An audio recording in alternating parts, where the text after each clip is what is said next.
I have always been amused by a kind of a paradox. Suppose you go around and ask people. The United States, as you know, before 1914 had completely free immigration. Anybody could get on a boat and come to these shores, and if he landed on Ellis Island, he was an immigrant. Was that a good thing or a bad thing? You will find hardly a soul who will say it was a bad thing. Almost everybody will say it was a good thing. But then I suppose I say to the same people, but now what about today? Do you think we should have free immigration? Oh, no, they'll say, we couldn't possibly have free immigration today. Why, that would flood us with immigrants from India and God knows where. We'd be driven down to a bare subsistence level. What's the difference? How can people be so inconsistent? Why is it that free immigration was a good thing before 1914 and free immigration is a bad thing today? Well, there's a sense in which that answer is right. There's a sense in which free immigration, in the same sense as we had it before 1914, is not possible today. Why not? Because it is one thing to have free immigration to jobs. It is another thing to have free immigration to welfare. And you cannot have both. If you have a welfare state, if you have a state in which every resident is promised certain minimum level of income or a minimum level of subsistence, regardless of whether he works or not, produces it or not, well, then it really is an impossible thing. If you have free immigration in the way in which we had it before 1914, everybody benefited. The people who were here benefited. The people who came benefited. Because nobody would come unless he or his family thought he would do better here than he would elsewhere. And the new immigrants provided additional resources, provided additional possibilities for the people already here. So everybody could mutually benefit.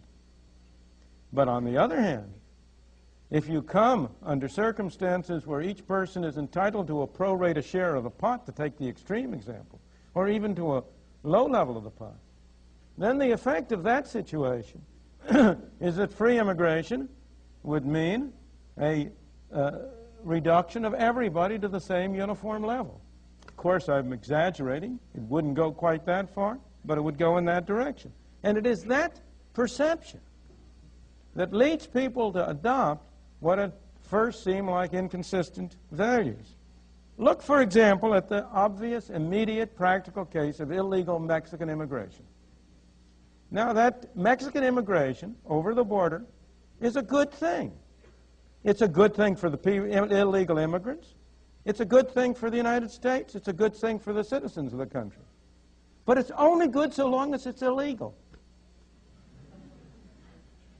That's an interesting paradox to think about. Make it legal, and it's no good. Why?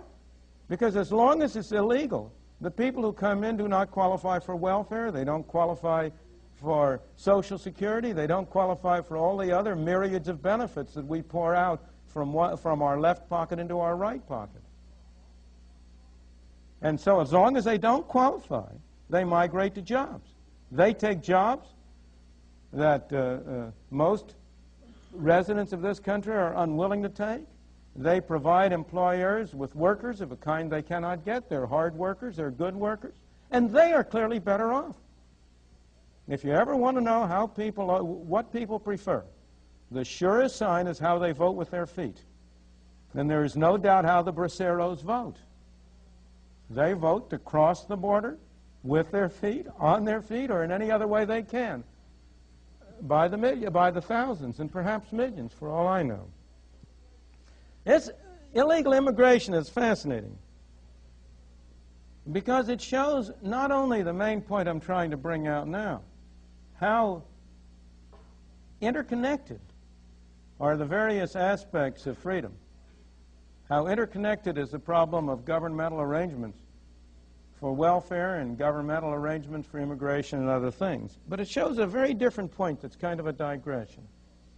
And that is how bad laws make socially advantageous acts illegal, and therefore leads to an undermining of morality in general.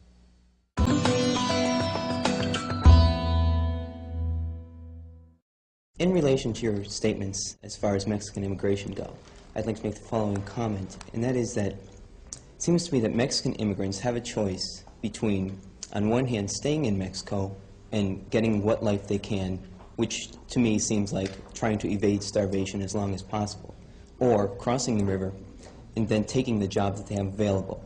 And what I'm wondering is this choice a choice at all, and is it not equivalent to the gun against the head that you were talking about as absent from the free... Who's holding the gun? The capitalists in Southern California who own the... On the contrary, it's in your image, it would be the Mexicans who are holding the gun. Well, because what denies them the opportunity in Mexico? There aren't enough capitalists in Mexico, I suppose.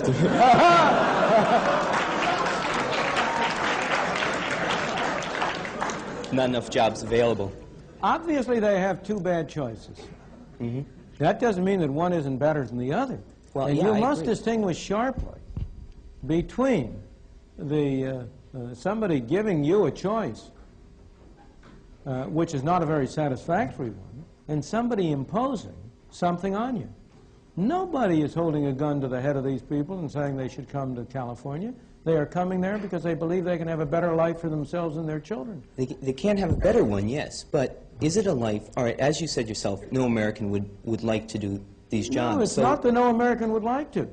Many Americans would be perfectly willing to if that were their only alternative, but the Americans have better opportunities. Fine.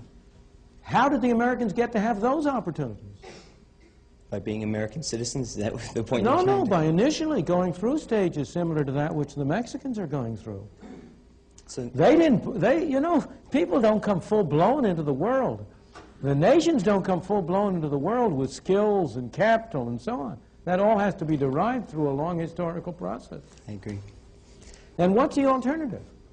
If you say, well, we're willing to have the Mexicans in only if they can be supported at the level at which the Americans are supported, then you're condemning them to stay in Mexico. Mm-hmm. But isn't so it true... don't hurt them in order to help them. Isn't it true that the wine growers in Southern California would prefer to have these Mexicans working at the rate they are working at than they would to have Americans come in and demand higher wages because of the alternatives they have? They would prefer to pay lower wages rather than higher wages. You'd like to pay lower prices for the things you buy rather than higher prices. Of course. That's the whole system. That's exactly the system.